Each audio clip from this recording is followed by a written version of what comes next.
Okay, you can go ahead and start your meeting. Ready to go? Correct. Go ahead. Thank you. Good evening. My name is Greg Young, Chair of the Northborough Conservation Commission. I would like to call the August 10th, 2026 meeting to order at 6 o'clock. This meeting is being conducted remotely in accordance with the provisions of the Massachusetts Open Meeting Law. It is being streamed live and recorded through the Northborough Media Connection. Because we are remote, all votes taken this evening will be by roll call vote. Before we begin, I will confirm the presence of the commission members and staff members participating remotely. As I call your name, please state your name and confirm that you can be here and be heard. Justin Dufresne. Here. Todd Helwig. Here. John Johnson.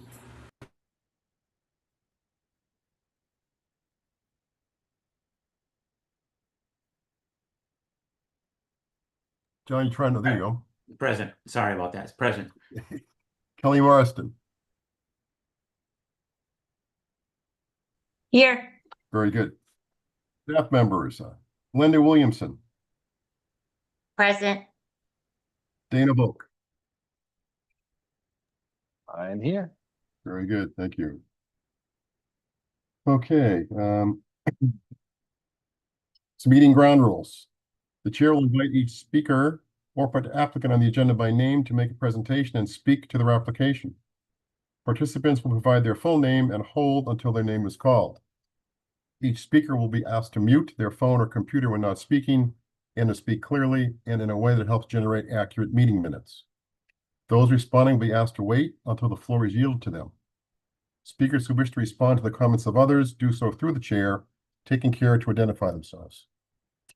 For items of public comment, after members have spoken, the chair will afford public comment as follows. By phone, dial *9 to raise your hand and wait to be recognized. Please note that part of your phone number will be visible to those viewing the meeting.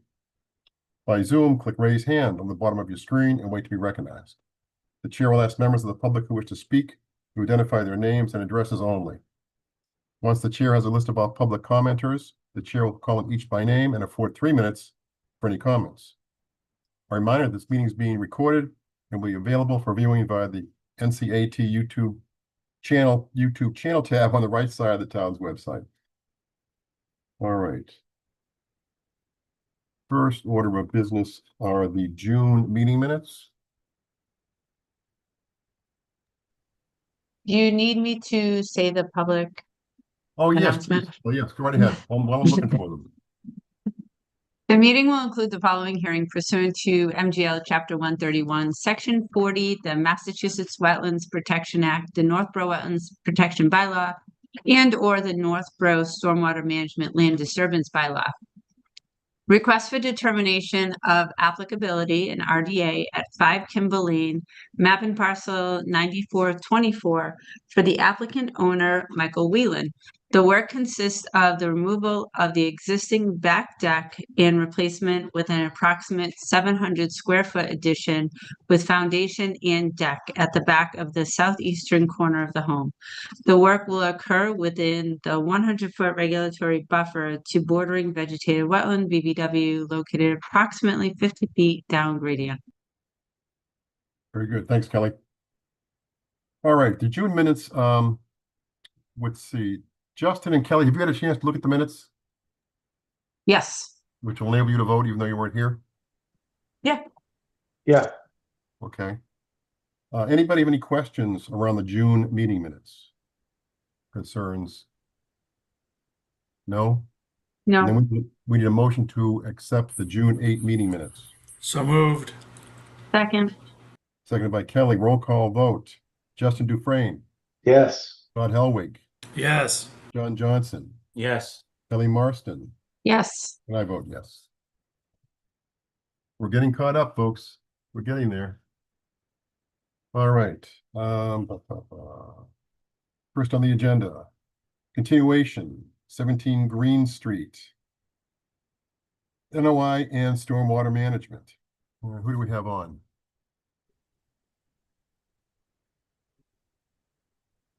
Myself and Steve Corriveau. Leslie and Steve. Okay. All right. So Glenda, where are we from the continuation from last month? I know you're looking for some information still. We have gone back and forth with McCarty Engineering. We've made a lot of progress. I say the bulk of the comments have been addressed. I have not received a final letter from our third-party engineer. So we don't have that. And then the zoning and the planning boards are currently reviewing this. And I know the planning director had reached out to all the various town departments, but I have not seen any of those comments come back to planning or zoning. And a lot of the planning comments and zoning related to actual like roadway construction and, utilities. There were some outstanding issues. And my recommendation is that we should continue this to our September meeting. And then, so we have a chance to review all the final materials, comments from the other town departments, and any outstanding issues that we still have questions on. Okay. I mean, do we have a lot of outstanding issues from our side or just a handful or? No, not too many.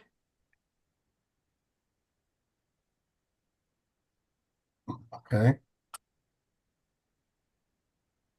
I'm just thinking there could very possibly be design changes that might affect the plan that we have in front of us that could Right. change Right. over, the course of the zoning and planning approvals. Yeah. Do you guys have a time to get in front of the other boards? Have you been through planning yet? And they're just working issues or where? We're in front of the planning board tomorrow night. Okay. And Okay. so we did provide updated plans, updated drainage analysis, response to comments back to Tetra Tech on July 27th. I see Steve Boulet's on also tonight. So we sent it off to his office. I know they are in the process of reviewing the most up-to-date information. Like I said, we're in front of the planning board tomorrow night. Hopefully have a conversation with them about the changes also. Any other issues that the board may have. I wasn't sure if tonight, if you wanted us to, if you guys had any additional comments or questions from your standpoint of the revised plans or. So you're okay with us continuing this to next month? Hopefully get Well, so all. I think we're at this point because we haven't seen a latest letter from Tetra Tech. We're going to have to get continued tomorrow night with the planning board. Yeah. What we've been told is we're going to be looking at an early September meeting for the planning board. And so we're probably looking at an early September meeting, right, for your commission also, hopefully right after that with having all of Tetra Tech's comments wrapped up in a pretty bow and any revisions to the plans completed by then, and then just have come back in front of the commission and kind of give you guys an update on what's been changed within the buffer zone. And really the only thing in the buffer zone is the detention basin. Okay. So. All right. Glenda, was one issue we had about riprap being a structure or not? Want to talk about that for a little bit here? Sure, I looked at the various commissions, even from building to zoning to planning, how all have different definitions of structures. It's defined in our regulation as permanent, like man-made. It supports other activities on the lot. And I mean, I feel like the infiltration basin itself is a structure. Any, stormwater inputs, utilities, those are structures. And I also feel like the riprap discharge outlets would be considered structures as well. I think DEP and Steve can correct me if I'm wrong, but I think from the top of the infiltration basin to the wetland boundary, I think in this circumstance measured close to 55 feet. So it's 50 feet setback. However, the issue that I'm seeing is that the riprap outlet structures are in the 35, and I just didn't understand why a slight shift further back might be a problem.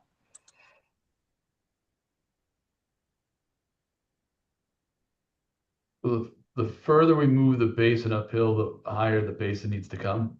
And so really it's a groundwater offset issue that we're running into. So if the bottom of the basin gets shifted closer to the two houses, the basin has to come up. Right, because we have to have a 2-foot offset to the groundwater.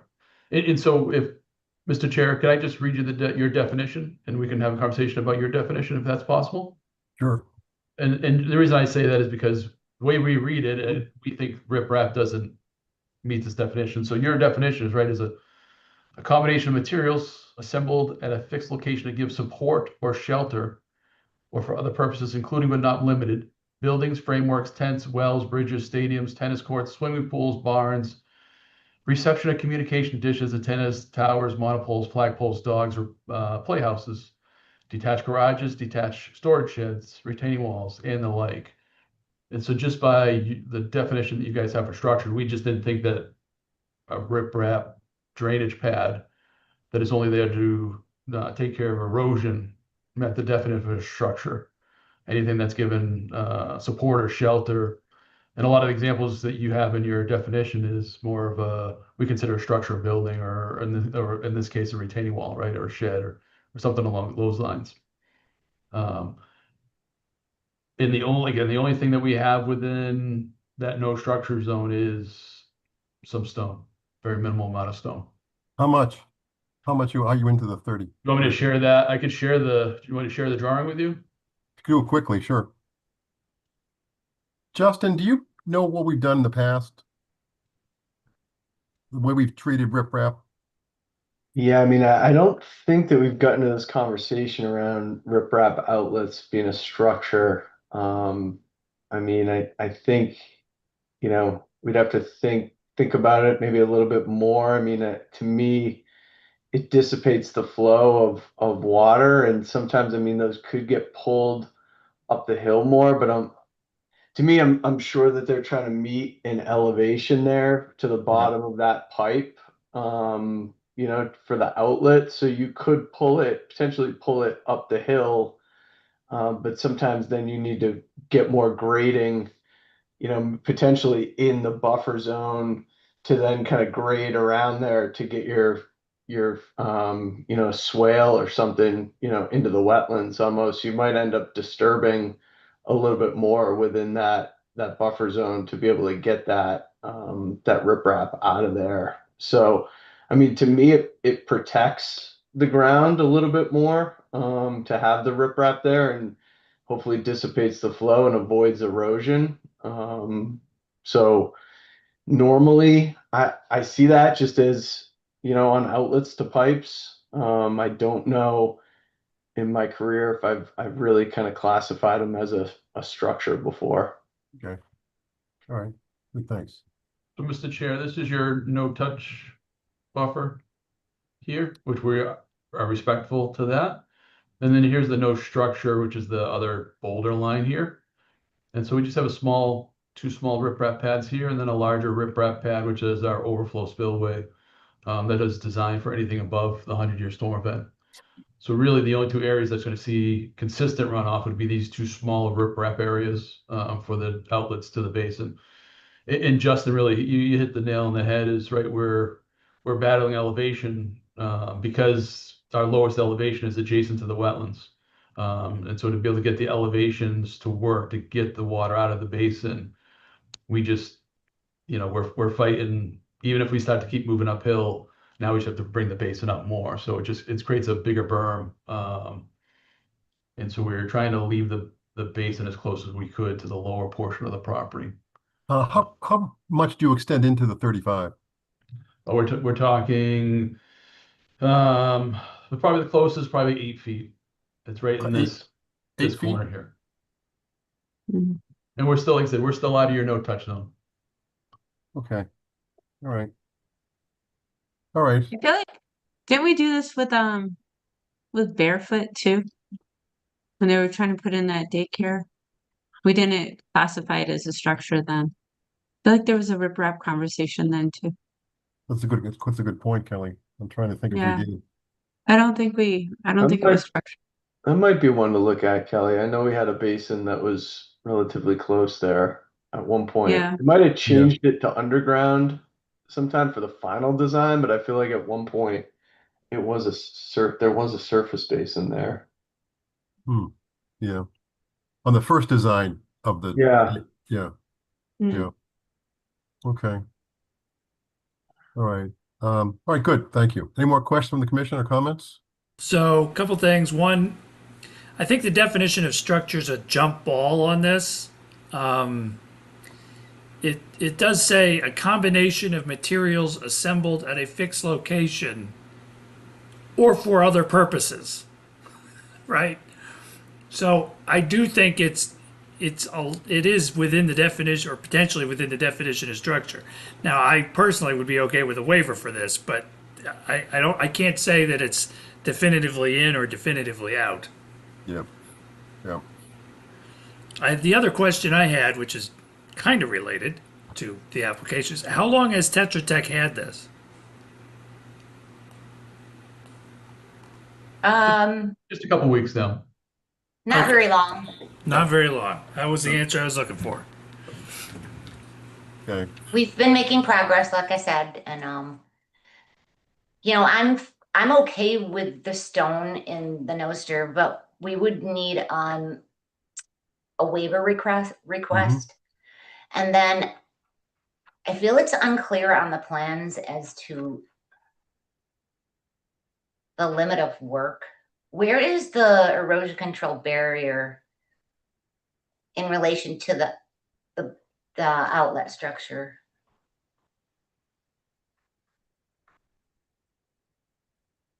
The erosion control barriers are right on the outside, the downside slope of the stone. And there's erosion control barriers here, and then around the limit of clearing that's being proposed on the side. So it's this heavy dash line here.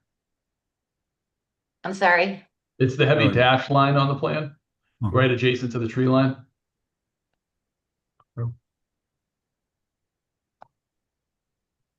What sheet are you on?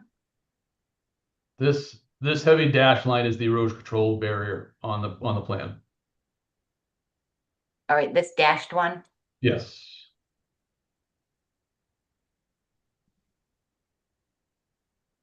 So you're grading to what elevation at the outlet structure? So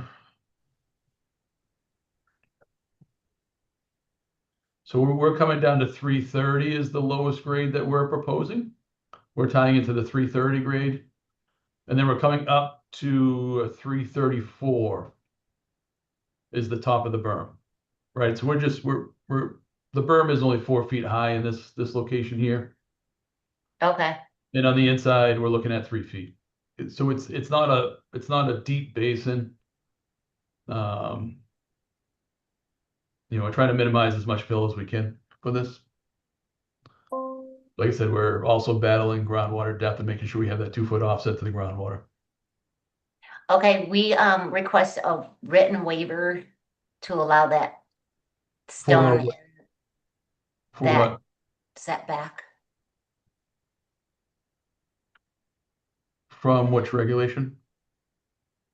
So it shows that outlet going over your erosion control barrier. It shows it going over your erosion control barrier.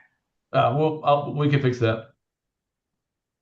And so is the erosion control barrier, as you should put a note on the plan that the erosion control barrier is the limit of work.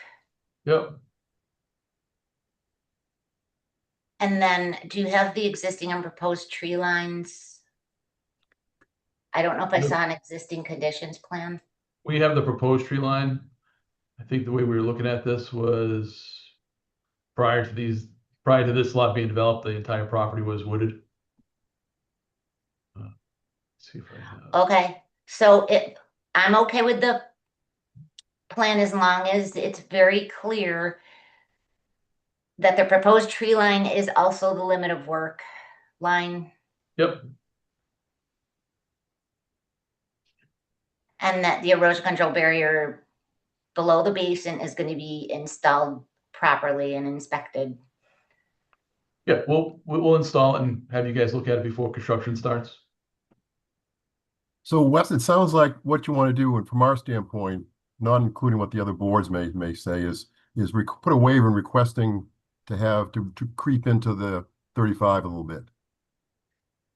If we need to ask for a waiver, we could do that. Yep, I think you need to ask for a waiver. I saw somewhere in your regulations that you allow that for drainage, correct? So I didn't really see anything specific. Yeah, it might just make it safer for us. If we just get a waiver that just Sure. requests it, to Todd's point, then at least we have something. I could see us in the future potentially having a project with a, giant 1-to-1 riprap slope or something that comes right down, and, that might give us something that is a lot closer to a structure, that we might want to look at a little bit more. So, maybe just a quick waiver request on that, just makes it clean for us. yep. And so I'm just looking at your regulation. So we're gonna ask for a waiver from, I guess, per 4.2.3. And like I said, it says in there that right, the commission may allow work closer to the resource area if needed for stormwater outlet structure. Yep. So we'll ask for a waiver for that. That sounds like a perfect spot. Okay. Anything else we need to talk about here? No, most of the other revisions that we made to the plan had to do with the subdivision controls regulations. Right, the biggest change, at least in your jurisdiction, was the detention basin in the back there. Yep. And the stormwater associated with that, so. But as soon as we get Tetra Tech's letter back, we'll address whatever else comes back from that, and then we'll get that back over to the commission as quickly as possible. The intent is to come back to you guys in September, same with the planning board in September, and hopefully be good to go. Is Tetra Tech on the phone here? I did see Steve earlier. I don't know if Steve's still on. I am, Mr. Chair. Steve, can you turn that letter around fairly quickly and get it back in a week or so, or? Yeah, we're mostly through it. So we have planning comments as well, because it is through the planning board. So I'm expecting to have it back sometime tomorrow. So we're almost done with it. So tomorrow's a key item there with the planning board meeting. So, okay, good. All right, I think we're good then, gentlemen. So you requesting continuation to our September 10th meeting. September 14th. September 14th, sorry. Good. That works? Yep. Okay, we need a motion to continue the NOI soft stormwater management. Oh, sorry, never mind. Yeah, for 17 Green Street. So moved. Second. Roll call. Justin Dufresne, Yes. Todd Helwig, Yes. John Johnson, Yes. Kelly Marston. Yes. I vote yes. All right, folks. See you in a few weeks. Good luck tomorrow night. All right. Mr. Chairman, Jane has her hand up. Oh, wait a second here. Where's her hand up? Hold on. Jane. Jane, unmute your phone. And if I may, if Jane could write her full name in there too, please.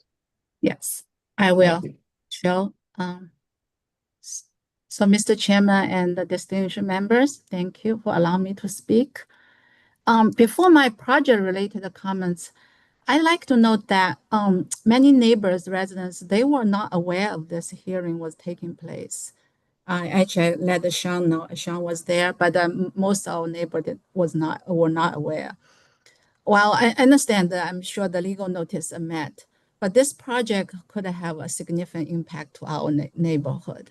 So I wish there would have been a broader outreach so many residents have opportunity to participate, given the level of neighborhood interest and the fact that there are many residents not aware of the meeting. So that's just my first comments. The second, this project proposes 3 new septic systems in close proximity to a wetland. So we are concerned of the potential cumulative impact of these systems on groundwater quality and the adjacent wetland land. I know some of them were all discussed in the meeting. I was not sure that to the extent that we was hoping for. Many nearby residents, including myself, right, rely on private wells. So was this groundwater flow and the potential impact to nearby drinking water well were evaluated? What are the distance from proposed septic system to the existing private well on the abutting properties? And last but not least, has any nitrate loading analysis been conducted for the subdivision? If so, are these report published and included in the project record? So, sorry, that was a long answer to the question. No, it's okay. It's okay. Steve, you still with us? I am, Mr. Chair. Can you provide some input there? Sorry, it was related to wells. Distance. Yeah, go ahead. I'm sorry, Jane. Go ahead. We are concerned about the septics and multiple septic systems, the impact to the groundwater and to the wells nearby and to the wetland. Yeah, And so there yes. are required offsets from septic systems to adjacent wells, and that process will likely be dealt with during the Board of Health process that the applicant has to go through to permit the septic systems. I believe this board is primarily, interested in the impacts to wetland and everything in their jurisdiction. So that would come up during the Board of Health review of the project. Okay, and that is published as well, right? Look for the meeting. I'm not sure if the applicant started that with Board of Health yet. You'd have to, I don't know if Steve or Wes could chime in on that.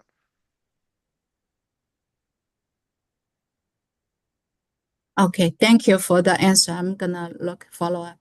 Hopefully, thank you. And Jane, the planning board is meeting tomorrow night, so I believe that's also Yes, virtual, I remote meeting. also So planned. Yes. Thank you, Mr. Chairman. you're all set? Yes, thanks. Good, thank you. Good catch, John. Thank you. Thank you. Okay, no other public hands are up out there. Bearfoot Road. Who's on for Bearfoot Road? Myself, Quentin's Quentin, on. and Jesse Aguilar with High Point Engineering. Oh, yes, I think I saw him.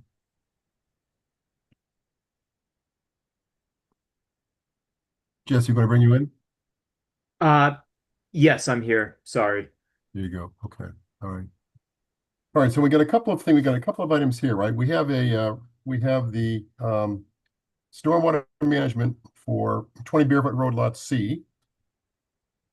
And then we have the partial request for a partial COC for I guess it's 10, 20, 30 Bearfoot Road Lots A and B. Is that correct? That's right. That's right. Okay. Glenda, you had some questions about some of the basics. Who's on first here?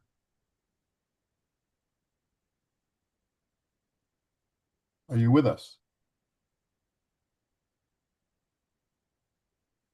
I see you still there.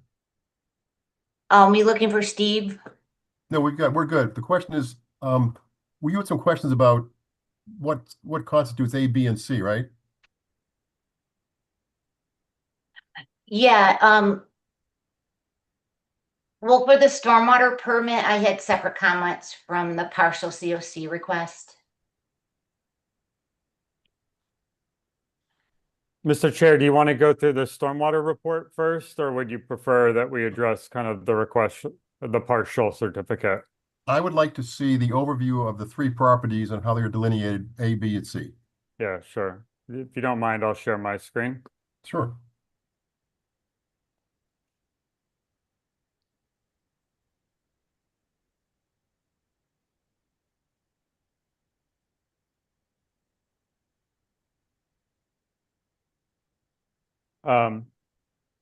Okay, so if you don't mind, I'm actually going to take a step back in time and go back to the plan that was subject to the notice of intent and order of conditions in December of 2025.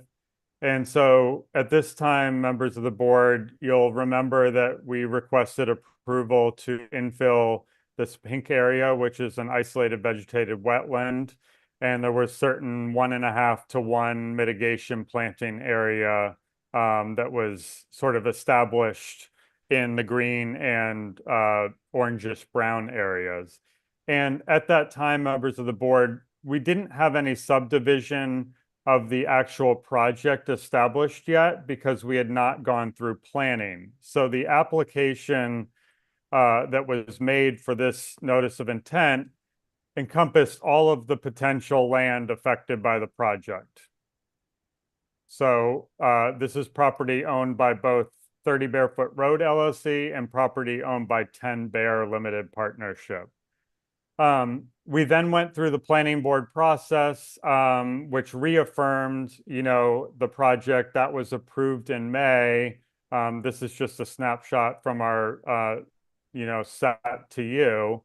And then kind of getting to the end state to answer your question, Mr. Chair, is that we now have a definitive subdivision plan delineated and endorsed by the planning board. And so Lot A is this lot here, which includes the existing 30 Bearfoot Road building.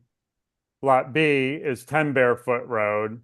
And then Lot C is the project site, which includes both that isolated vegetated wetland, as well as the entirety of this proposed building, as well as all of the mitigation planting area.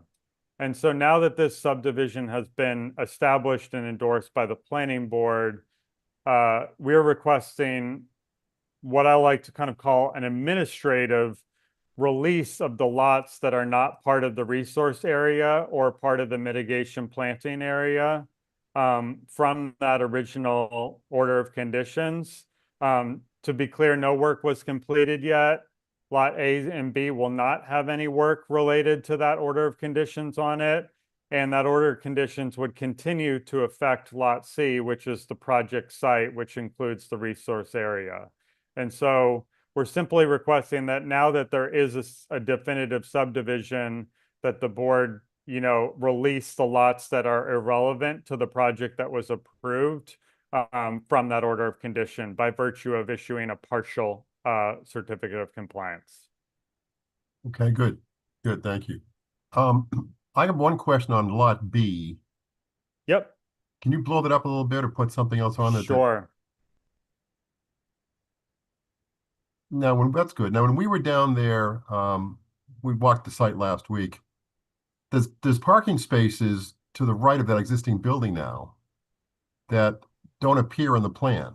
So I guess those are being, are you going to rip those up and put plantings in there or what? Because that sounds like that's work to me, but maybe it's you mean these parking spaces here or just trying to determine this area here or? Do you have a plan that shows the what Sure. your? How about this one right here? So you can, I'll actually go up a sheet, go to a different sheet if you don't mind. Maybe not a drainage plan, but a layout plan. This looks like this is actually a good one, Mr. Chair. Okay. So this is 10 Bearfoot Road. This is that property boundary, the dashed line here to establish Lot B that we were just looking at. There's existing parking spaces on the east side of the building that will be not be touched. You're not going to touch those, okay. Yeah.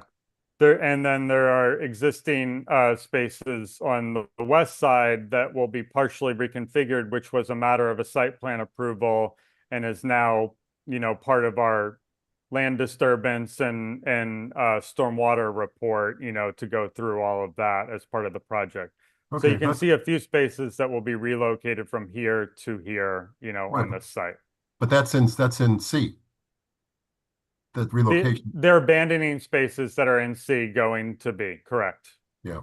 So, okay, that's fine. The document that I saw, it looked like those spaces to the right of that existing building were going away. And they're not. So fine. No disturbance or touching anything over there. This is presently the New England headquarters of the U.S. Geological Society, and they have, as you could tell if you were out there, kind of continuous water quality operations. And so this building will continue to operate, you know, Yeah. fulfilling its daily business. Okay. All right, good, good. That helps, good. Yeah. Glenda, does that help you, Glenda, that breakout? I think Quentin, when I started taking a closer look at this, I think my confusion was because when I read through the notice of intent, it talked about it talked about A, B, and C and work on the lots under one notice of intent filing. Right. So my issue with it is I don't have any issue with signing off partial COCs as long as any work done related to lot C does not encroach into lot B. Right, and there's no resource area. I mean, this clears even 100 feet, lot B. So there's no work related to that notice of intent encroaching onto lot B. Just to be clear, either the resource or any of the mitigation related to the resource, Glenda.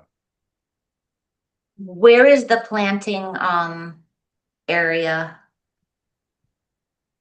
Is that up further north? Well, so I'll show you on the original one because I think we ought to hold ourselves accountable to what was part of that original notice of intent. So we have planting areas and stormwater quality along the front and east side of the building. We have planting areas and stormwater quality on the northeast corner of the building.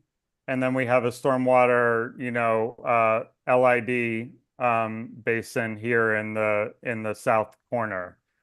And so, while I apologize that this is an A&R plan format that doesn't include every single layer, if I go back and forth, all of that mitigation planting in the northeast corner is here. All of the east side, occurs here and here. And then that low impact design is here. And so it is all on lot C. There's nothing that was off-site proposed as part of our design for that notice of intent. Okay, and then the 100-foot buffer just about touches the southern side of lot C. Yes, but it doesn't. It misses by about 2 feet. Okay, I don't really have any problems, but when we issue partials, we have to make sure that we're not because basically we're giving up our jurisdiction over the lot or any work on the lot. You know what I mean? So I just wanted to make sure, and it was really difficult to tell because I think I should have probably clarified with you if we could have put the A&R over the master development exhibit. That would have been helpful. Yeah, I apologize. We were hoping that, because the lot lines are present on our land disturbance set, that all that information, for instance, is here. This is the rain garden on that lot. This is the other water quality swale. This is the planting area. I mean, I feel like, I apologize we didn't do that, but I do feel like it's all in the light of day and sort of attached to this. And we certainly aren't asking the board to give up any jurisdiction related to the project and the resource areas where they granted us approval. That's why we're all clear that this continues to encumber lot C, which is what that's what we need to follow the rules for. And that's where the wetland is. We're really just asking that at that time, we didn't have the benefit of knowing exactly where these lot lines were because it was not fully engineered and it was also not approved by the other boards. And now that we do, we're asking to sort of contain that to the actual project. And so it's not looking for any relief of regulation except to just sort of redraw the boundaries. Right, good. Understood, thanks. Glenda, do you have open questions still around the stormwater management with the third party, or are we closed on that? No, we have some outstanding things that we need to talk about, I think, on the stormwater if we're going to be looking at issue on approval. You want to talk about it now, or do you want to do that offline? So I tried my best to come up with a draft approval. And after discussions and going back with Steve, I think we've pretty much narrowed it down to just a few remaining items. Correct me if I'm wrong, there was the construction period operation and maintenance plan is contained in the revised stormwater analysis, correct? That's correct.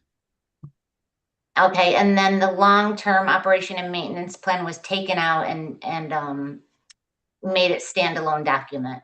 Yes, it was reissued under separate cover. Okay.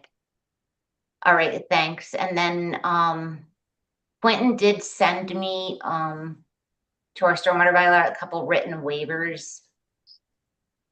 The first was a scale.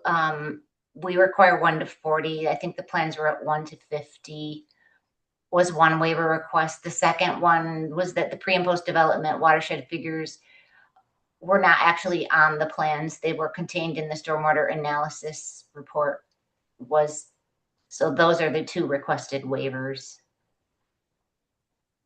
Yeah, so if I may, it's just the first one is we felt that 1 to 50 accurately conveyed the extent of the project on a standard plan sheet. That was also a waiver that the planning board granted. I'm not saying that you have to grant it too. I'm just noting that, the engineer, I believe, Steve can weigh in whether he felt like that was a major deviation, but we felt like we were able to accurately convey all the information on a plan sheet at 1 to 50.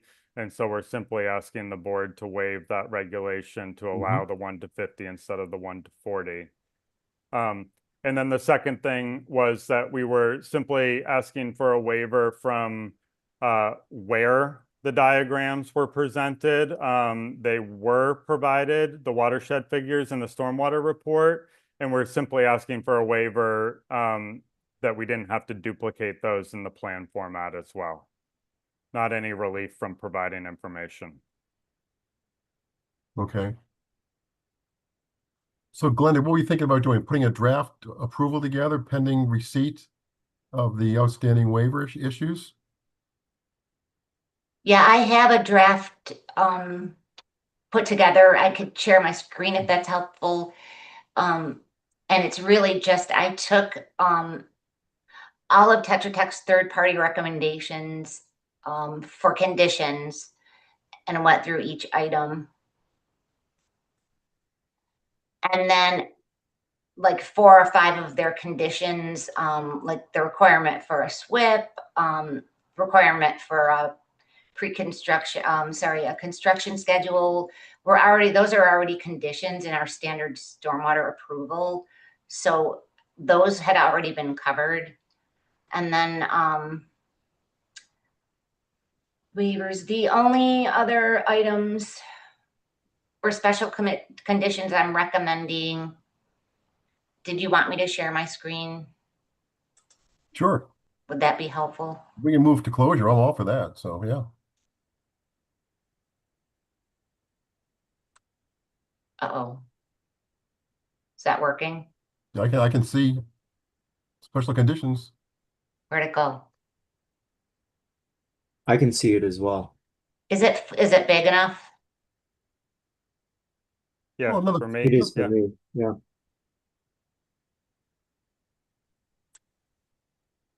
Okay. Okay, so the first one is we wanted further clarification on results of test pits to be conducted at the rain garden infiltration locations to confirm depth, seasonal high groundwater, and then those added to the plan and reviewed by the commission. If the required separation is not demonstrated at each of those BMP locations, the commission has the right to require alternative suitable locations and or a mounding analysis. Special condition 2 provide the stormwater authority with the construction period, operation and maintenance plan, and long-term operation plan. The long-term and the stormwater approval have to be recorded at the Worcester Registry of Deeds as 2 separate documents. And then the third, prior to issuance of occupancy, we want an inspection and statement from the engineer stating that the constructed infiltration rain gardens will function as designed.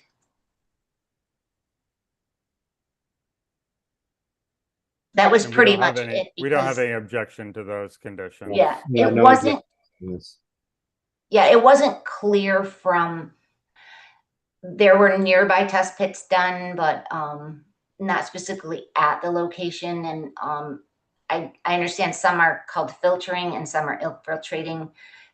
If Steve could speak a little bit to the rain gardens, that would be helpful. Yeah, certainly. So this project proposed 2 types of rain garden. One was a filtering and then the other one was infiltrating. So the filtering ones were lined. The bottoms there were close by test pits at both of them. And the bottoms were pretty close to groundwater. So those are being lined. And then the other test pits recommended were just to confirm groundwater within the actual basins themselves, the rain gardens themselves. So, you know, we were comfortable with the information provided. There were, you know, close by test pits that were conducted, but you know, DEP does require them to be within the actual infiltration practice. So that's why we recommended that.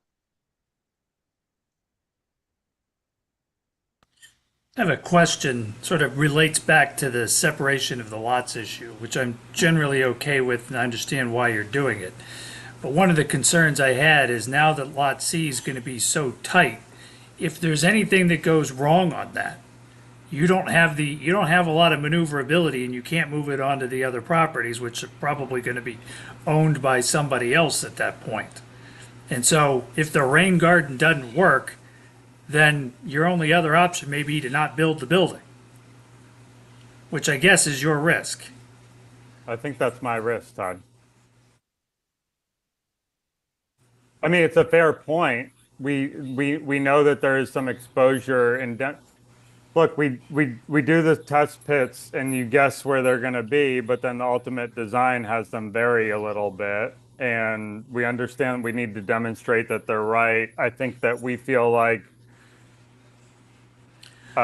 they'll pass, and if they don't, we'll be coming back to the commission. Well, and that's the point, right? And I'm gonna be okay with all of this, but if you come back looking for a waiver or a variance or it needs to be moved, it's no go from my position. Right. I don't think it would be a waiver. I think it would need to be a redesign, right? That satisfies everything. Okay. Yeah. It would be a significant issue. And if that is the case, we still have our third party and review engineer would be available for like recommendations or, you know, input on a solution or alternative design. Like I think there wasn't the closest test pit to the southwestern rain garden was about 35 feet, I think, east. And if you look at the elevations on the test pits and the rain garden, the bottom of the stone, there was only not even a foot of separation from that test pit.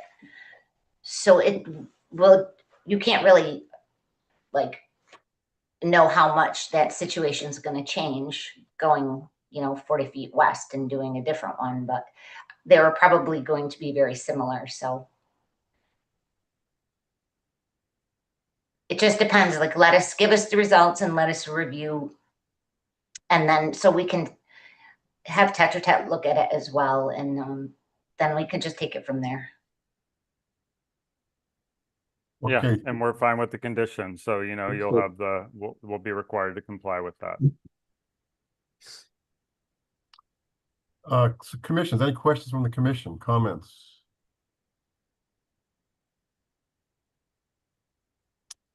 So Glenda, I'm thinking as if the possibility here is that we move forward with a vote. If it's approved, it's you can hold it for a period of time pending those test pits being drilled, or what? Or do you want to continue? Or can we find a middle ground here?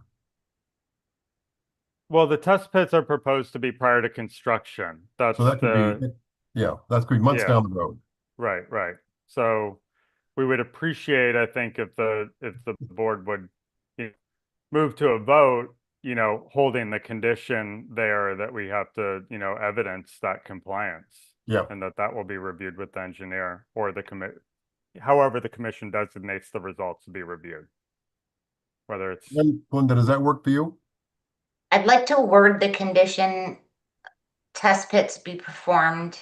And then we usually, with the additional test pits, we require that to be done prior to the pre-construction meeting, if that wording would work. yeah, that's what the opening recital says, so that's okay with me. It says prior to the pre-construction meeting. At least that's what I think I see on your screen, unless I'm on the wrong Yeah, line. no, that's right. Okay, It says, it does, I'm sorry. Yep. okay. So that's, I mean, closer to, like, you know, when you're getting closer to finalizing everything. Right, exactly.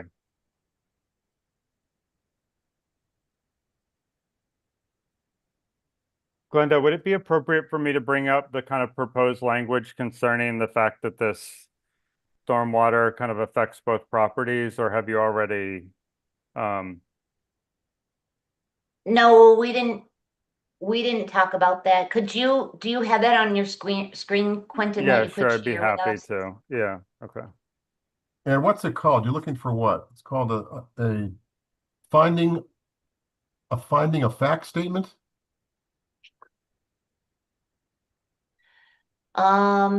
Yes. For which? For what I'm talking about, Yes, yeah. Mr. Chair? Yeah, I suppose I'm looking for a finding of fact statement. So, and I can share it unless you're about to share it, Glenda.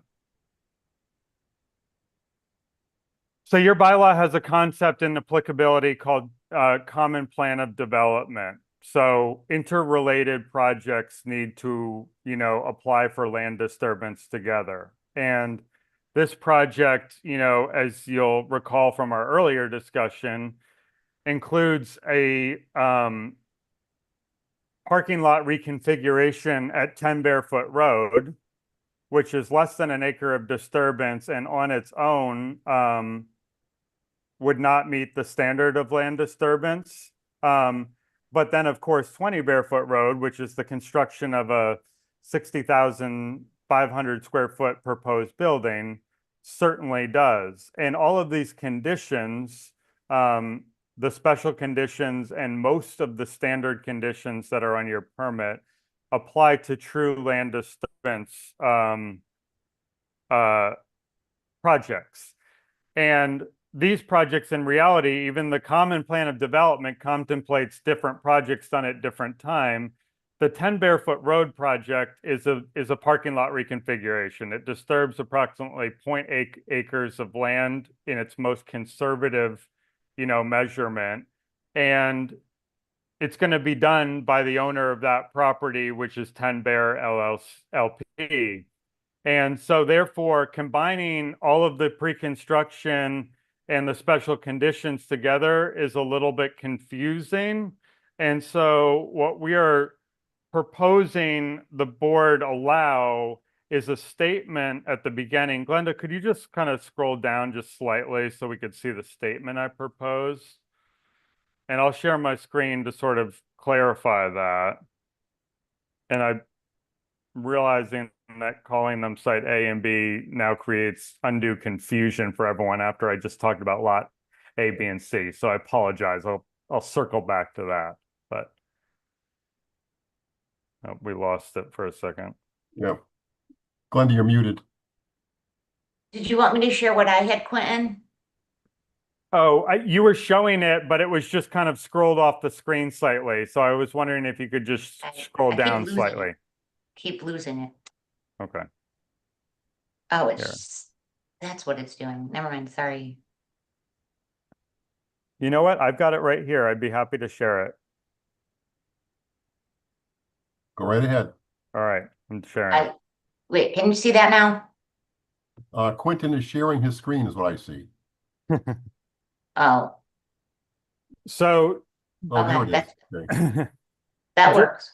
yeah, so this was a measurement that our engineer did that shows the portion of the site that requires kind of the erosion control boundary is approximately 36,000 square feet, which is less than 1 acre. And so what we're proposing to allow the commission to continue to issue a single permit under the common plan of development, which I'm not sure how often this comes up, where one is really, you know, the dog and the other is the tail, so to speak, is a statement. And what we proposed is the following, which says, the permit covers 2 projects under separate ownership. Site A, located at 20 Bearfoot Road, on which a 60,500 square foot building will be constructed, and Site B, located at 10 Bearfoot Road, on which a parking lot reconfiguration will occur. The stormwater report addresses both parcels together because accurate hydrological modeling required combined analysis. However, the land disturbing activity associated with Site B, standing alone, does not meet the applicability thresholds under the Northborough Bylaw, Section 260, that require a land disturbance permit. Accordingly, compliance with the numbered conditions shall be allocated to Site A only. The conditions shall apply to Site B to the extent stormwater facilities are constructed there or the project meeting the applicability threshold of the bylaw. And so basically what we're trying to say here is that an NPDES permit, for example, will not be required under, you know, other jurisdiction for the parking lot reconfiguration. And so a condition that states that we need one for 10 Bearfoot, this area highlighted in red, is somewhat irrelevant. And so we're proposing this preamble to sort of clarify that this is a joint project. The stormwater did need to account for all of this together. And we're simply specifying that all of the conditions, which are all fair and reasonable, apply to the, you know, primary land disturbing activity. Okay. And the highlighted area is under an acre. Right. 80%, 0.8? 0.83. Sorry, can't small text, but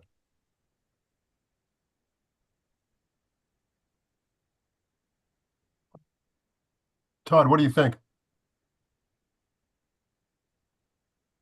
I think for the same reasons we talked about before, it's fine. I mean, it's sort of all of a piece, and if there's a problem on lot C, or even if wherever there's a problem, it's all going to come home on lot C. Yeah. Yep. Okay. Okay. My only thing is, and maybe Quinn, I forget if you addressed this at the beginning, but could we just rewrite that to be lots A, B, and C, like to go along with the subdivision plan? Maybe you said that. Okay. Right. I acknowledge that. Like, I'd be happy to define it as that because that will be a recorded document. And so this being part of the permit will make much more sense to anyone reading it when it's not us in the future down the road. Yeah. Because Site A is Lot C and Site B is Lot B. Correct. Yeah. Okay. Right. Greg, I have some comments, please, if you wouldn't mind. Sure, go ahead. So our stormwater management bylaw and regulation talk about, like Quentin said, a common plan of development. However, they filed the stormwater permit and application for all of the work, all of the land disturbing work on the parcels.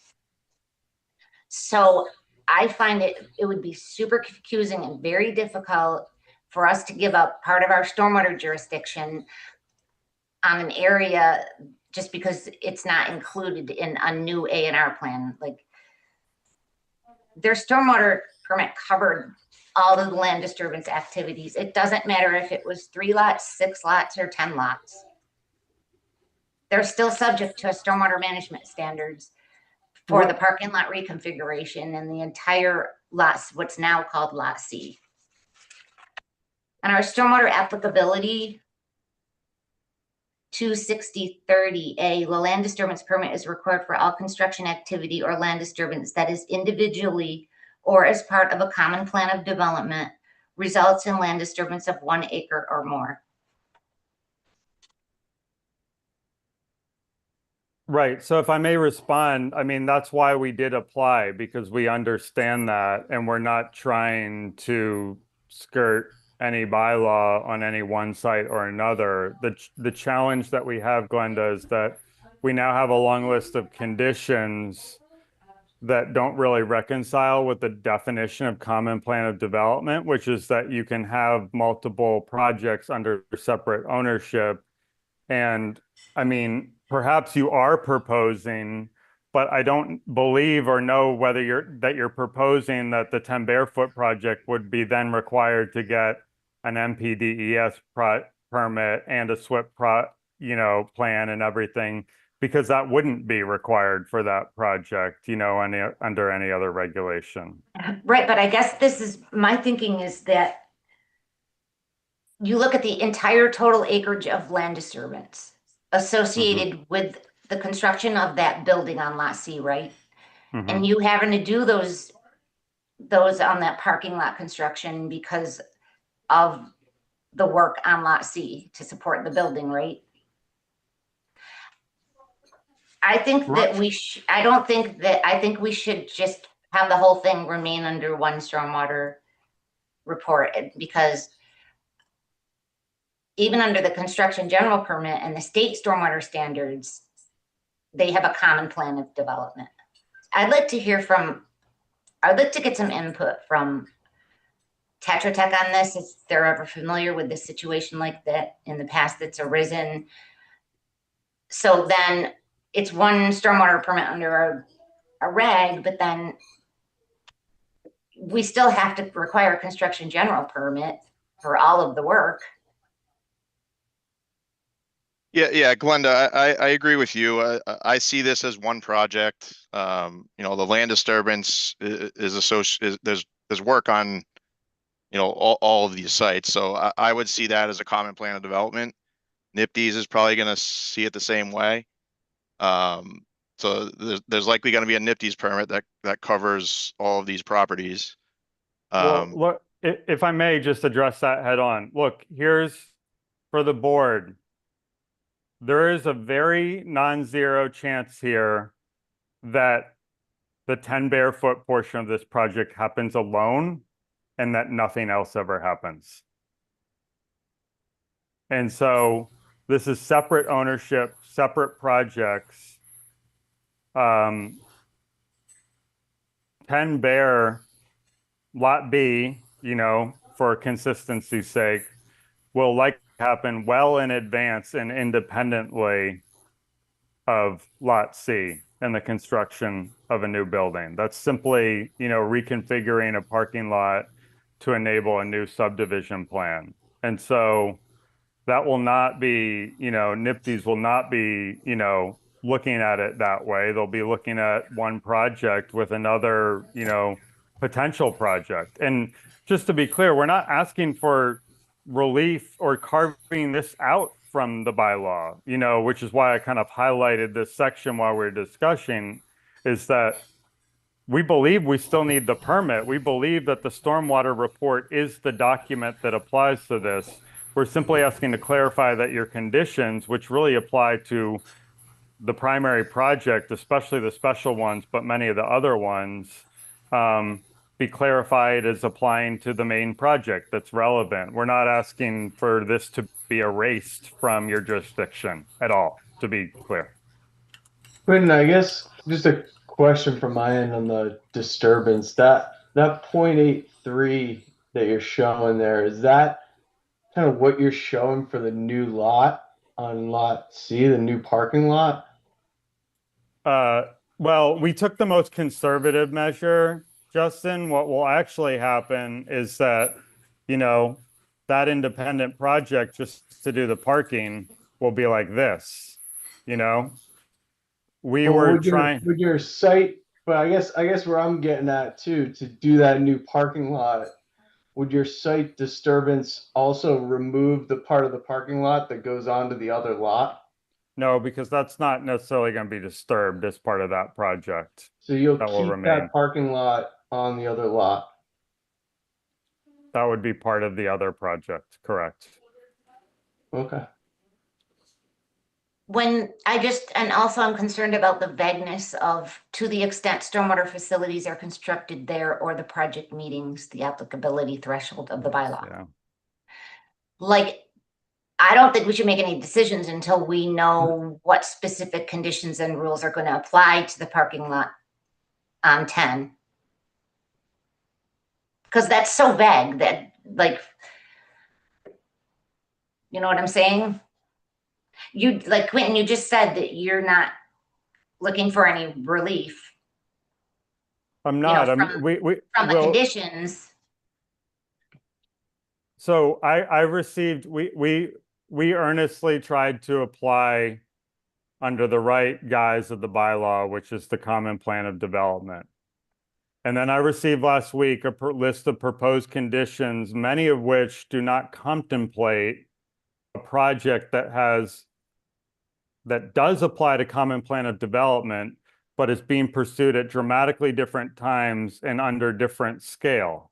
And so to apply those conditions universally across both projects, to me as applicant, kind of feels at odds with the common plan of development concept, whereas like we should be delineating what the common plan is. And so I view the vagueness as actually beneficial to the commission, which basically says that if it meets applicability or there's any stormwater constructed, it does apply. And we're simply asking just for a clarification in the permit to say that all these conditions and all these things are really applying to the primary land disturbing activity, because they don't really apply to Timber. No, but they were included in your stormwater calculations, that area, wasn't it? Right, because we're applying under the common plan of development, right? So the stormwater report will continue to be the guiding report that's referenced in those conditions. We're not asking that you say this doesn't require a permit. We're just asking that the conditions be clarified as applying to the Lot C development. So basically, the permit's being issued, so that stormwater report and all of the plans that we've made of public record and have provided to the commission are the record documents. So we are not permitted to deviate from those without amendment or discussion. It's simply a clarification for the conditions.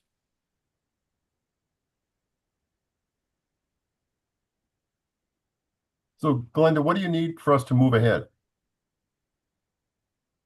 I don't know. I don't feel like we can literally are even allowed to do this. You know what I mean? It's one development, one chunk of disturbance. I don't care if, like I said before, it's on different addresses. This is what came in front of us. Yeah. And it covered everything, and the conditions cover everything. So I feel like it should be looked at as one common development. I ran this across the planning director before she left, and she disagrees as well. Because again, it's a common plan of development, and that's how they submitted it. And I don't think we should have to go back and make a separate conditions or whatever for this area. I just don't think it's logical, and I don't think it's appropriate, but that's my input. I mean, you could look. Like, I mean, it's a common development under the stormwater standards, and I don't think it's wise to separate that out. I'm probably not getting the whole picture here, but Quentin, it looks like all the lifting and heavy lifting's been done here by you guys at this point in time for the plan. What would it take it to make one plan versus two? So you include B into this. What's the big deal? Because your conditions state that we have to go get an NPDES permit for 10 Bearfoot Road when we don't have to do that. And what does that entail? Sorry? What does that entail? It's more fees, it's more time, it's more reporting. I mean, we have a SWIP plan. I just want to be clear to the commission, we have been incredibly earnest here, and we're simply not asking for this to be removed from the permit or from the land disturbance bylaw. It is simply asking for a preamble clarification that states that the conditions where, I'd love for us to pull them up so that I can state a little bit more information, apply to Lot C, because the conditions that you all are stating are not relevant to Lot B alone, to this 10 Bearfoot parking lot reconfiguration. And so I'm simply, really earnestly looking for a little just clarification here so that when this does pan out as separate projects, which the common plan of development contemplates at separate times, which it also contemplates, that someone can go down and look like, oh, I see the stormwater report showed all these things. That's still going to be the stormwater report. The plan showed all these things.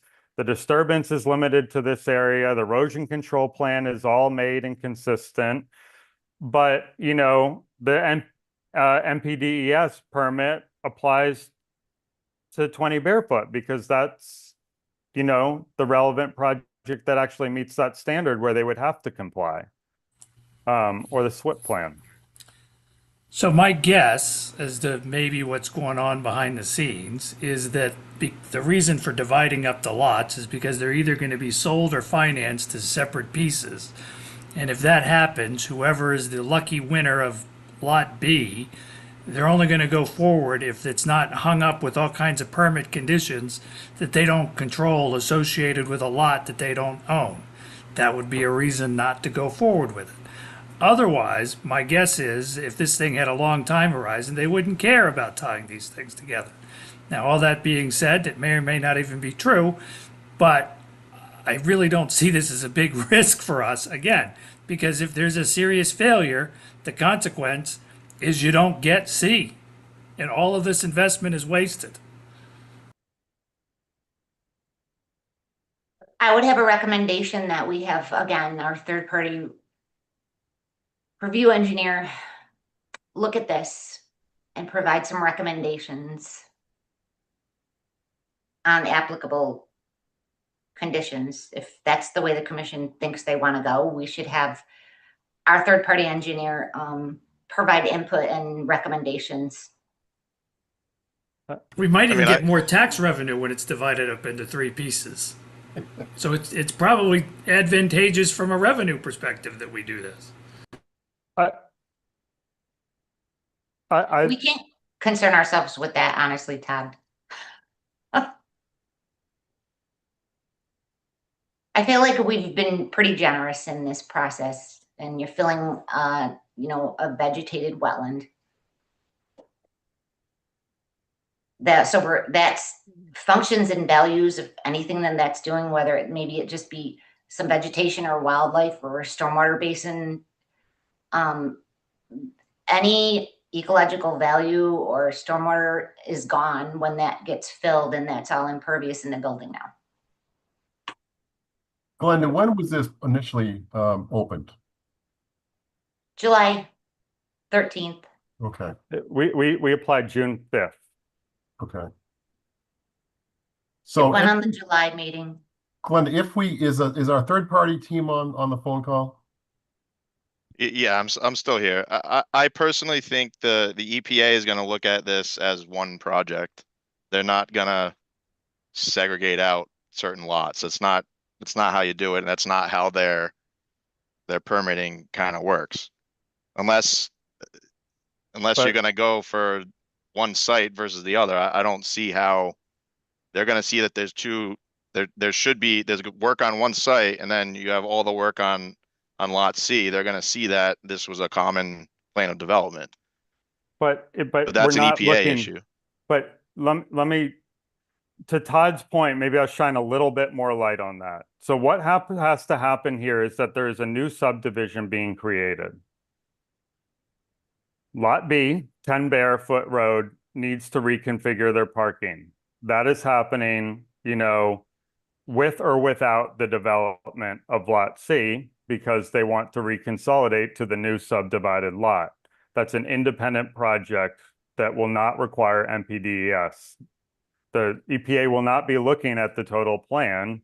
It simply will not meet that threshold in order to pull that permit. And so they're paving a little bit more asphalt, not changing stormwater facilities, and reconfiguring their parking lot. Lot C does and will at a later date, at which time either we are successful in finding a tenant, which we will try very hard to do because that's the business that we're in, or the market comes back in a way that causes us to want to develop this type of building on a speculative basis. But Todd is exactly right that it will fall on Lot C either way, the risk to ensure that it is all complied with, and the stormwater report stays the same. And so, I would really prevail to the board to consider this language now tonight versus, going back to the drawing board. I appreciate, and Glenda's right, that everyone has been incredibly earnest with us. We've tried to be responsive in that as well and clear in our information. And, I would really appreciate the opportunity to move forward. It's been a long time and we want to be earnest and continue to be earnest. And we're really just looking for a clarification statement, not anything other than that.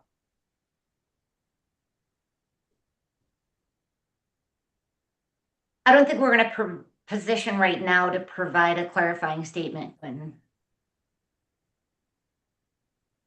mean, not without input from the other departments or not input from, specifics. Well, it's a Conservation Commission matter, Glenda. So I'm asking this commission to weigh in. Yeah, that's what I'm saying. I don't know how we are expected to make a statement now at this moment. Question to the commission here. Now, this is our local software, stormwater management policy, right? It's our local one. So who can override whatever decisions we make? I mean, we know the DEP has a jurisdiction over us in terms of wetland issues, but what about stormwater management? Again, Steve could speak to the state standards. We're the stormwater authority, the commission is. So we're the primary decision maker. Has to do with the state standards. I think they look at it the same way. I think they look at it as a common plan of development. And if there are different addresses, then maybe the applicant should have submitted 2 different development proposals and 2 separate stormwater management plans for each. I feel like this is a hardship that they've created. So what is Steve, are you still on, is the state standards? What is they still reference a common plan of development with a total acreage, don't they? Correct. And they reference the NIPD's permit. What is a NIPD's permit, Steve? So a NIPD's construction general permit is similar to the bylaw. It requires a stormwater pollution prevention plan and and the documentation that goes along with it for any disturbance over an acre and a discharge. So, you know, this project will have over an acre, so they'll have to get that NIPD's permit on top of the bylaw. Who issues that? Is that a state permit? That's EPA. EPA, okay. Yep. Yeah. So, in Massachusetts, it's directly coordinated through the EPA, for that permitting. So this site is covered under that permit as a discharge during construction and will require it. And I second Glenda's comment about, you know, why it was submitted all as one project rather than separate. Because if that was the intent, then, you know, possibly EPA might see it differently, but I don't think so. I don't know what plans the applicant's gonna submit to EPA for this work. Okay, well, we've been discussing this one for almost an hour. We're not going to get an answer here tonight. I'm going to recommend we kick this down the road to September, and over the next 30 days, let me finish my statement first. Okay. Over the next 30 days, the parties get together. The town, the right people from the town, the various technical resources, and get this ironed out. I mean, yes, Mr. Chair, I guess I would appreciate a vote without the statement added then, if the commission is otherwise ready to vote. Yeah, I guess I would have a question for Steve too. If we're Go going ahead, to give it a little bit of time, just from a stormwater perspective, Steve, if this lot was constructed on this, or this parking lot was kind of expanded on this lot, and I guess to Quentin's point, if the parking lot on the other lot isn't touched, or I guess remains, and they don't touch it, seems like an increase in impervious area kind of overall. So would they need to relook at the stormwater system and kind of redesign, or kind of look at anything bigger, or at least kind of look at their stormwater report, see if they needed to do anything differently if that stayed for a while? Yeah, we looked at, you know, this site kind of individual, because this site kind of acts individually from the remainder of the project. So I believe there was a I think less impervious with this plan, if I can remember correctly. That's right. It was either less or pretty close. So impervious wise, they weren't increasing, and they do have their own basin on that site. But I guess, you know, doesn't this increase? I guess what I see looks like an increase to me. If this parking lot expands on this site, and the parking lot that he's hovering over right now stays, because they're not going to touch that lot for potentially a number of years until they get a tenant or something. And they can't touch it because that would increase their acreage to over an acre, and then they would need a NIPD's. oh To yeah, and me- yes, in that To me, condition, that yep, then you would be increasing your impervious area, right? that would be correct. Yes. Well, it's on a separate site though. Okay, I thought, but Yeah. overall, it's still one parking lot, basically. I mean, your whole thing goes to one stormwater system right now today, or then I guess you would need to design a stormwater system for that lot for a temporary, from a temporary standpoint, and you would need to construct that. Right, because right now that lot then has no stormwater system for that impervious area to the north. Mm-hmm. Yeah, I would agree with that. Okay. so if we, for the commission, if we move ahead with a vote on a stormwater management land disturbance without the proposed condition preamble, what does that mean? What does that mean to the developer? What does that mean to your position, Glenda? Let's start with Quentin.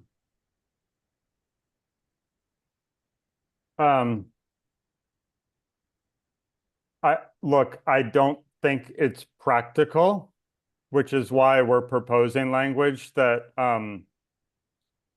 I hear a lot of good, valid perspective and viewpoints. I still don't feel like this undermines any credibility of the commission or any jurisdiction of the condition. It's simply sort of addressing that. If we're required to file NPDES for either or both, we're required to file it, and we'll be in trouble if we don't. And so there's still regulation underlying all of this that we are required to comply with, and it's not my business to take risks or exposures in that way. And so we're not looking for relief from that. At the same time, you know, Chair, Mr. Young, like, we're going on a full 2 months of this, and, you know, September would be 3. And at a certain point in time, I need to be able to move projects forward. And a month is time that, you know, is very difficult to accommodate for a variety of reasons. We tried to be earnest in addressing all comments. I do appreciate that this language was raised recently, but that was raised in reaction to seeing kind of the conditions and thinking through what that was. It was not a last minute, you know, want or need. It was sort of a reaction to trying to come up with a compromising language that would sort of allow the permit to continue without adding, you know, the confusion of like, well, what if these are independent and separate and some of these conditions don't apply to one but do apply to the other? That was simply the proposal that was raised in the last week. Greg, I think the answer to your question is that the permit conditions would apply to all 3 lots on the new subdivision plan. Okay. And if we vote, Glenda, if we take the preamble out, what does that do to you?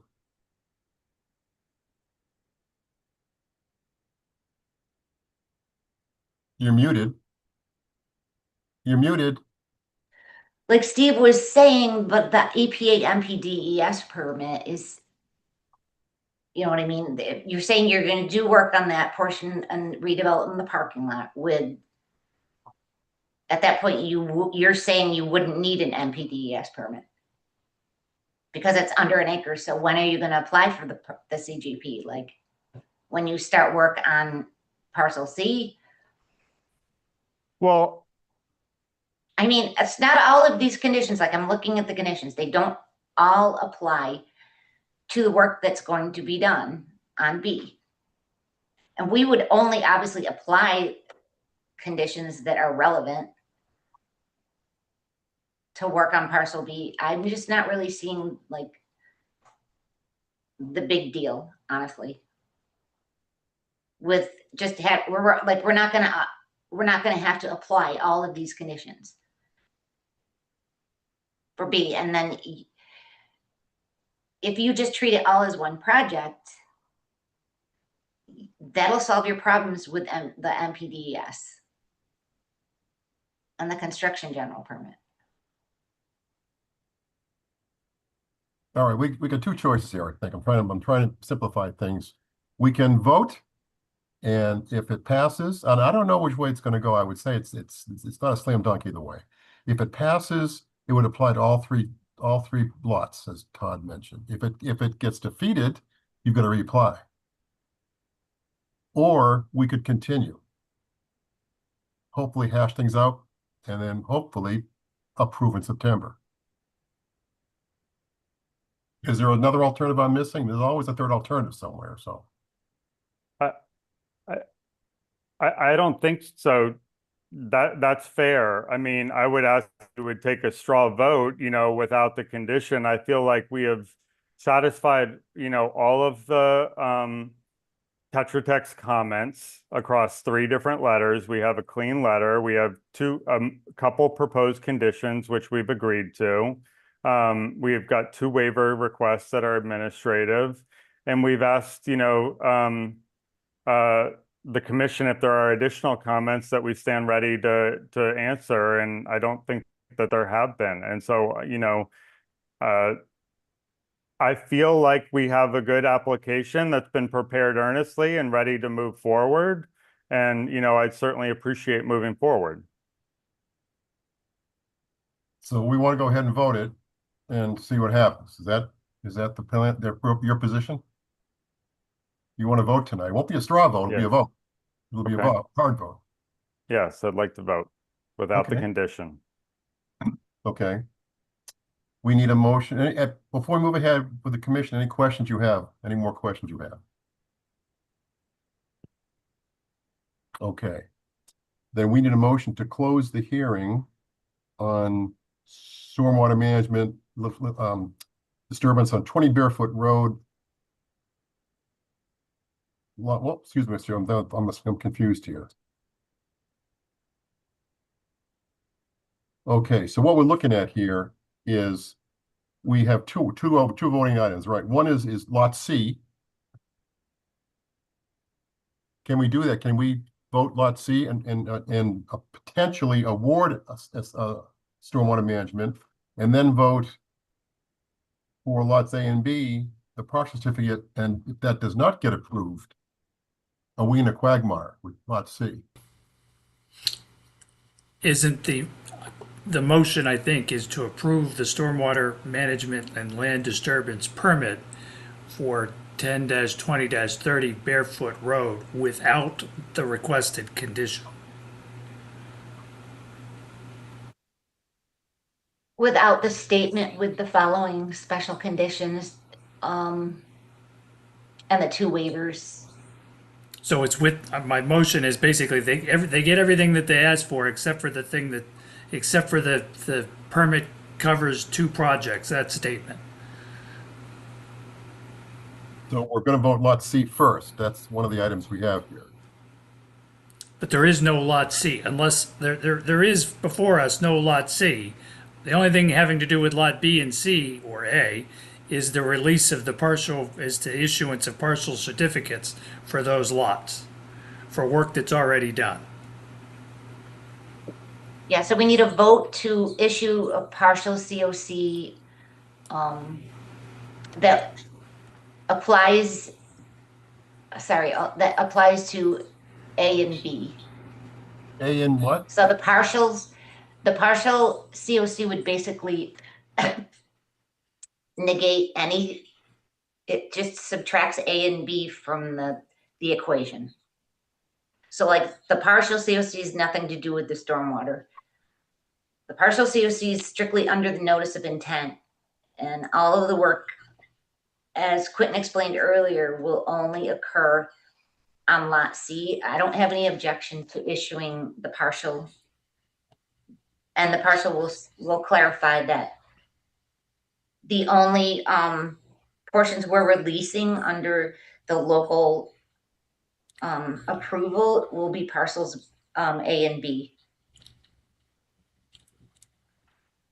Okay, but that's not what we have on the agenda. Is this all under the same permit, 2026-3? No, No. because the partial certificate of completion, Chair Young, is under the local project that concerns the notice of intent and order of conditions. Right. And then this is a separate application for land disturbance and stormwater only at a separate time. And so they kind of concern, it's the same project, but 2 separate permits or matters, if that makes sense. Is it the local only 102? Is it the second? Correct. Okay. Local only 102. That's further down in the Yeah. doc. I got that one, okay.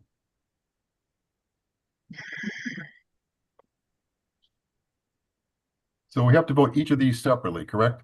We're not going to mung a new one together here. This is what we're working at with these 2 items. Right. We need to vote to issue a partial that Okay.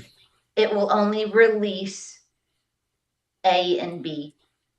The partial will not include C, where the majority Okay. of the works. What about And- what about 2026-03, which is here on the agenda, and we've already discussed at that level? Is that going to be voted separately? Yes. Yes, all we're doing now would be to issue certificates of compliance under the wetlands bylaw and act. The other permit is under the stormwater permit. It's a whole different thing. Okay. Are we voting to continue either of these? I'm sorry, I'm still stuck back in continuing.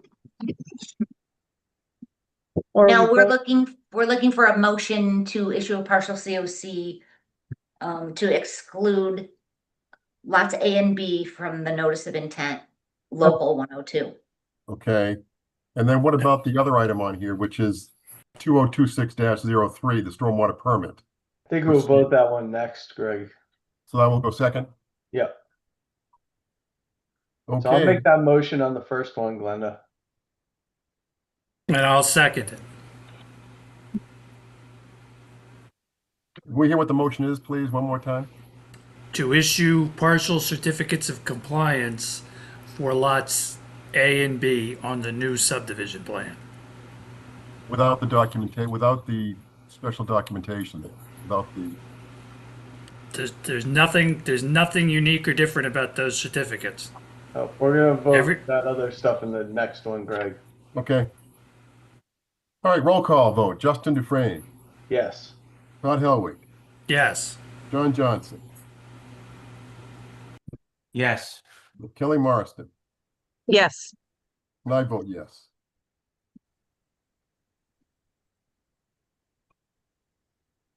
Now we're looking to do 2026.03. Correct? Mhm. Need a motion. So let me take a stab at this. So we are moving to approve the, get back up to it, the Stormwater Management Land Disturbance Permit 2026-03 with the waivers requested, but we are not including the permit condition which allows, or basically puts all of the conditions onto Lot C.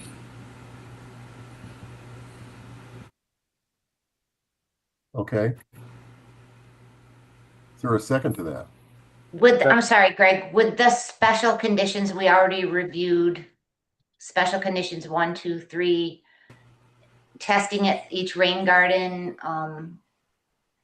record the long-term operation and maintenance plan and the approval separately. Prior to certificate of occupancy, we want a statement from the engineer and inspection that infiltration will function as designed.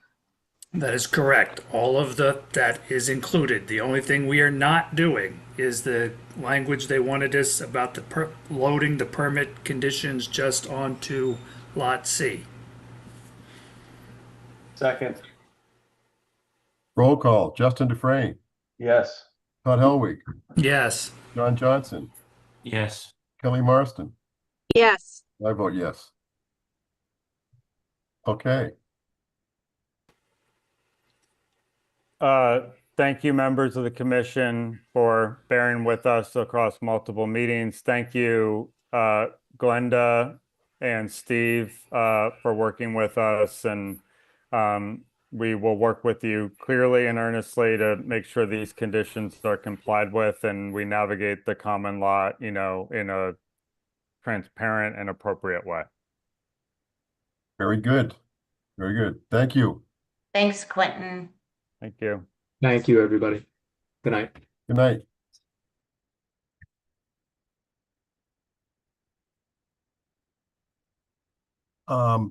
Glenda, you there? Oh, yep. We've got to be very sure that when the minutes from the meeting come out, that they are exactly what was said and discussed. Double editing. Yes, sir. I will. Our recording secretary is very detail oriented, so it's going to be a long set of minutes. Just Okay. be warned. And the second point is we should never show the last 45 minutes to the potential candidate for the commission. Okay. So we want them to jump at here. We don't want to go running out the door the other way. So okay. 5 Kimball. Oh, Can we take down this? There we go. I'm sorry. I'm sorry. Okay. Mike, I think was with us before. I think he left. So, Mike texted me and said he had to leave. He had an emergency. He has to take his kid to the emergency room. Oh boy. we've approved this work in the past. Yeah. The only thing is the determination expired like last year. So it's totally up to the commission members. I'm happy to present it. And you guys can vote on a determination, or if you're not comfortable, the owner not here, that's the other option, would be to continue. Glenda and I walked it. It is exactly the same as it was originally.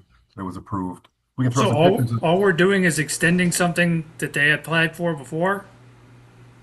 Oh, Yes, I'm it all in. expired. Well, it's not really technically an extension. They had to file a whole new submittal and do a butter notification. It's an But RDA. we already voted to approve this once before. It was an RDA Correct. before, and it was negative. So. Can I just make the motion that we approve it now? A Sure. negative issue, exactly the same negative determination of applicability? With the same conditions, if any? I will second it. Okay. Roll call. Justin Dufresne, Yes. Scott Helwig, Yes. John Johnson, Yes. Kelly Marston. Yes. I vote yes. I like that. Thank All you. right, That was all right. super All right. quick, quick and easy. We have two COCs here. For Ignatius, if you remember, this was the one last month that had a mysterious pipe that showed up on the drawings, and nobody knew where it was from. So that was the main issue. We continued. I think we have an answer for that, Glenda, right? Yes, we do. What is it? Here it comes. So we did not, it was on the plan, but I think it was just cut off at the top. So can you guys see this? Yes.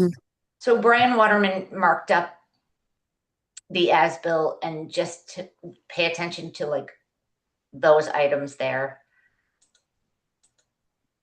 So it was shown on the development plan, the approved plan. It was shown on the as-built they sent, and here it's highlighted that it's a footer drain. Okay. It's a footer drain, and it's like pretty standard. All right. And like I said, the site's super stabilized. And you're And good. we have everything as built statement. So Glenda, you're good with this now?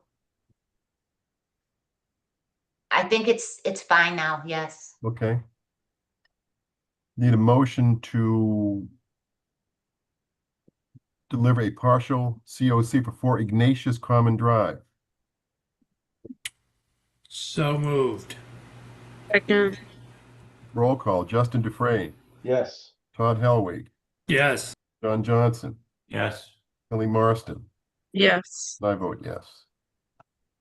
Next, second COC, 127 Bartlett Street, which is a Title V situation, a new septic system. Everything, we checked that one out too, Glenda, right? You were good with that? Yes. I took additional photos. Everything is super stabilized. The erosion control barriers still in place, but really not really needed at this point. We have a certifying statement and the septic as-built plan.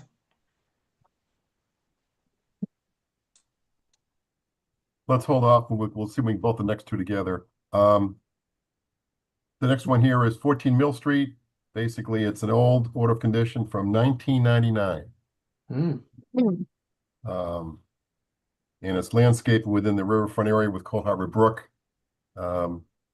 The house is being sold. I mean, it's been almost 3 decades here. So no issues, Glenda, with that? 14 Mill. Sorry. No issues with this one. Like I said, the owners, I think, already moved out of the house, and they're working on trying to permit a Title V compliant septic system. It's about very close to the river. It's called Harbor Brook. Yep, it's actually a waterfall back there. It's beautiful, a beautiful property, but like they're just trying to, close out the old order. So there's no encumbrance. So we're looking to order Final certificate of compliance is for 127 Bartlett Street and 14 Mill Street. So moved. Second. Roll call, Justin Dufresne, Yes. Todd Helwig, Yes. John Johnson, Yes. Kelly Marston. Yes. I vote yes. All right. Enforcement orders are moving along. Glenda, anything significant jumping out we need to know about? I met on site with Matt Morrow last week, Wednesday, to kind of try to come to an agreement on 15 Settlers Road. Right. We did come to an agreement, thankfully, and he sent me a proposal, but it just came today, and Matt's reports tend to be fairly long, so I would think that the commission members would wanna, for your homework for next meeting, if you could please review Matt Morrow's proposal. It involves the fact that they filled beyond the limit that was allowed, according to the plan. So the TOA slope's way too far towards the woodline. That all is going to get pulled back. Matt and I both agreed that there is a resource area to the right that's always been a resource area. So, because it was just overlooked, but I mean, you don't get glade soils and 75% hydrophytic vegetation just because of some restricted flow through a culvert. There's no way that it could have that much development in that short period of time. So it's always been a resource area. It was just overlooked. The fill does go into that resource area. So he agreed that we would pull the fill back, restore that area. There was never any Japanese knotweed on that site until they brought fill in, remove the knotweed, do a restoration. And also, Matt suggested that they do I forget what it's called, but it's like a plan that shows the current elevations of everything. So we know where the limit of fill currently is, what are the elevations, and then that will help us when we go to do the restoration. Is that document on the file in the Dropbox? I'm not sure, but I'll put it in there. Okay. I might have already put it in there. I know there's progress being made in all these others here. Okay. The only one where there's not progress being made, from my view, is 35 Solemn Pond Road. That is the restaurant, Solemn Pond Road. That if you've seen what they've done, they blew away a lot of vegetation right down to the pond, sprayed it with pesticides. They've had a enforcement order out for a while. They hired an engineer. They came up with a plan and it's stalled. They have not made a move. They're not making any motion to implement the plan. So I guess. Right. All we can do is a very nasty letter. So we really can do with that at this point in time. Yeah. Unless somebody else has an idea. So. Yeah, I'm going to submit a firm letter because I think you can't really plant. I don't think it would have to be done before October 15th. Okay. If they're going to plant. But I mean, they still have to remove all the pea stone and I don't know. But I'll write them a forceful letter. I did have a discussion with Richard, and he suggested that we give them a deadline for the planting to be complete. So okay. I'm thinking, do you guys want to say October 15th? That's reasonable, sure. All right, and I'll send that letter certified and then see what happens. But I mean, again, we've been emailing them. We still don't even have a recorded order of conditions, so I'm not sure what's up. Are they the new owners or just the new business operators? Oh. I believe they're the owners of the establishment. I was going to say, if business isn't going so well and they're not planning on being there that long, then they may not be interested in doing the work necessary. But if they're the owners, different story. So do we also want to give them a date towards removing the pea stone along with the date to move the to do the planting? We could certainly break it out into a couple dates and with specifying the work that needs to be done. So if they remove the pea stone, we know there's positive intent to fix the problem. Yep. But the required date, right? Right, because then they even have shrub planting, like they messed up the entire bank of the pond. That's right. So, yeah, I don't know. Have we fined before? Do you guys know? Find, Yeah, fines we've for discussed a lot. non-compliance. We had one years ago. It's an administrative hassle for you because you go down every day with It's a nightmare. deliver the fine. And I think there's also a court. You have to go to the court too. So it's not an easy situation. What? Yeah. It's We not, should it's already not, have that process in place. we do. I think we should, don't we have that No, we finding? do. We have the finding ability. It's just, are you saying to like actually administer it? The mechanics are very cumbersome for the conservation agent. Okay, so let's do the letter. If we get no response, that we can always elevate to DEP. Okay. That could be part of the letter, maybe bringing DEP, the threat of DEP in. So, Did you guys want to see the draft first? not today. No, I mean like sometime. Sure. Put it on the work. Yeah, send it out. Send it out. Okay. I want to make sure you guys just agree with the dates and everything. And the work. Okay. Everything else is moving along. We should be almost ready to close Barefoot Road. I would think 186 Barefoot Road. Saddle Hill Drive. Yeah, I'll nag Matt Morrow about that one. That's just a matter of some seed. Put some seed down. Yeah, he needs to like do a final report saying that it's stabilized and successful, blah, blah. 0 Saddle Hill Drive. That is the Oberg family on Davis Street. Kravaski's. They've told hired me an that. engineer. Yep. He Glenn. said he would have a delineation for me by this meeting, but I haven't seen anything. Okay. And the last one there, number 5, that's more Marlboro than us, right? That's a joint situation. Yep, it's coming along. They hired, like I said, a scientist. He did delineation. Now the owner's saying he's getting a surveyor, and I don't know what's taking so long to get it surveyed. Okay. That's where they left off, kind of. Forest management update. Sorry. Where are you seeing a number 5? I go to 4, Saddle Hill. What was 5? Oh, no. 300/360 Cedar Hill Street. Oh, okay. Yep.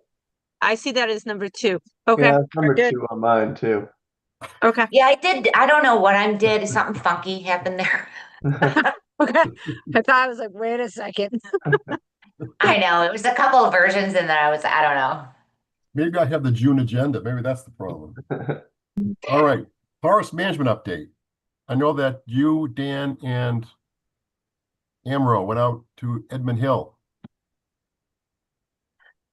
Yes, Dan is has a lot of really good observations about deer browse and planting invasive species, but Amro's waiting for the CSIP to actually have, they are opening a couple more sections like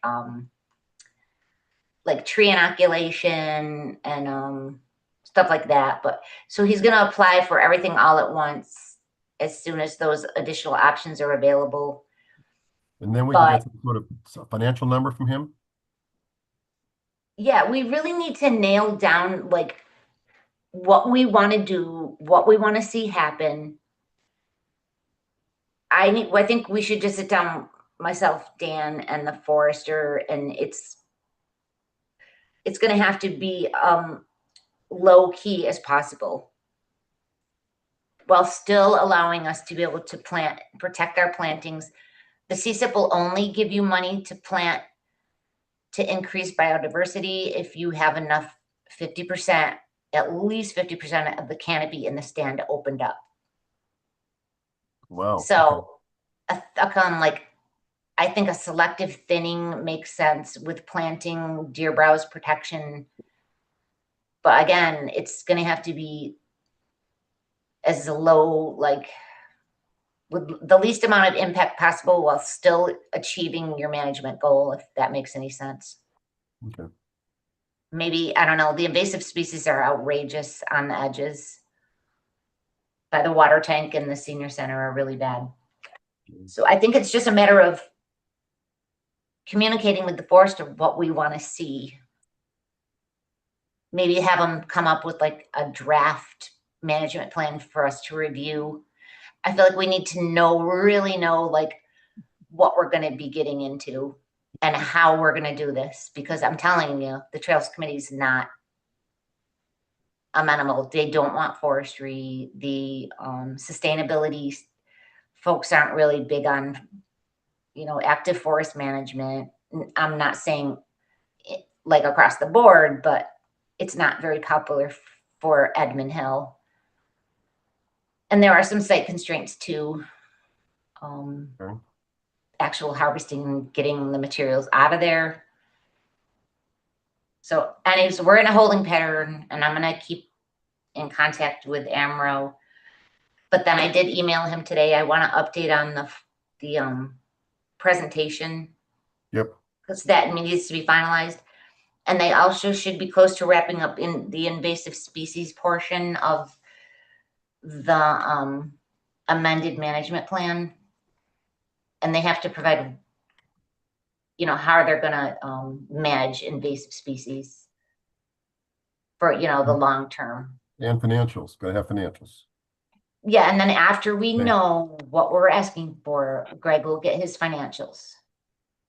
So then Greg can go talk to the town officials. Well, we invite them here. We'll figure that out. So. Okay, good. That is it. Anybody have any other questions, comments, anything going on in your area that looks like could be strange? No bulldozers in the wetlands, no people cutting trees down, chippers are always a problem. Just the herbicide? Herbicide, that's Yeah, what it's called. Herbicide truck that went trucking in across the Oh yeah, street. that's one, 158 Pleasant Street, right? That's one, yes. Kelly, where are you located? 159. Oh, really? Yes. Directly across the street. Glenda, So you see when you all go down, kinds of things. when you get on Pleasant Street, there's an elbow, there's an elbow turn right by well, it's an elbow turn. After you make that elbow turn on your right-hand side, those are the houses she's talking about, and it's the last one down on the right-hand side. It's kind of set back. You know where Rutland did Road we- is? What is it? You know where Rutland Road is? Like Pleasant, No, like not this? at all. Okay. Nope. So if you're looking at a map on Pleasant Street, there's a I am dog looking at it. turn. It looks like this on a map. So right in the corner, like not the outside of the elbow, but the inside of the elbow, there's a wetland there. There used to be an old house, and they tore it down and built 3 houses. And it's the one in the back. I remember when we were permitting it, we were all like, "Ooh, we're in the wetland." Oh, okay, gotcha. All right. Oh, okay. Well, what would they be doing because they have authorization to use? I don't know. I just feel like we had because they were so entrenched back there. I feel like we had a lot of special conditions. I don't remember what they were specifically. We should find the file. I think I have the information here somewhere. Find the file and see what the special conditions, if any, are. So. Yeah. Okay, anybody else have anything? Everything good? Yeah. Good, good. Anybody have any candidates for the 7th seat? I think everyone's on vacation, Greg. Hey, all right. All the lucky people, anyways. They're lining up. They're lining up. September, anybody not going to be here you know about? What is it? The 14th? It is No, the we're here. 14th. Kids are back in school. We're here. People are still having ice cream. It's lots of stuff. Anyone know anybody that wants to drive an ice cream truck? And be a commissioner. 2 for 1. 2 for 1. I'll do it. You get to eat free ice cream and you drive an ice cream truck. Stan. We're I quit hiring. this job and then do it. I'm good. Everybody's here. Correct. Everybody's here, as far as we know. September 14th. Good, good, good. Glenda, anything new coming in? NOIs you know about? The only thing I know of is the 14 mil septic, and Matt Morrow's the consultant working with Evan something, and Andy Curtis. I think we're gonna say NOI eventually for those 14 houses by Pulte on the piece of land across from the DCAM. No? I heard that somewhere. 14 houses? What? Well, you know where the apartments are on Lyman Street. Yeah. Yep. Then you have the state vehicles lot across the street. There's Yep. a bunch of land between the street and the apartments that is in Northborough that I believe a developer has purchased and wants to put up some homes. So Oh yeah, we met with them. yeah, Fawaz, last name Fawaz. anyway, that's They went to meet with the planning board to get feedback on the design. What kind of design will the planning board want? The planning board, she said they like condos, but it's going to be a multifamily, but they since it was a DCAM property, it's not subject to all the regulations that just a normal piece of land would have. I think the wetlands are probably across the street anyway. I don't think there's a lot of. There's a little isolated wetland on the northern corner. Another wedged in isolated wetland. All right. Yep, one little wetland. Good. Is that All why right. they mowed down that grassland? Would they put down the what?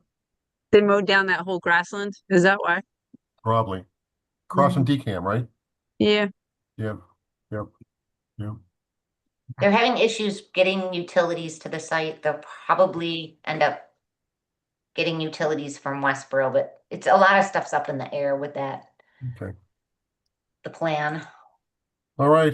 Anybody else? Last chance. Going once, twice, three times. Enjoy the rest of the summer, folks. See you in September. And I make a motion to close. Second. Bye. Justin, Thanks, you Todd. guys. Good. Yes, Everybody says bye. yes. Good night. I might Anna, just thank take a you for your month. I support. might take a month off, so just beware. I got your cell. We're good. Good night, folks. Thank you.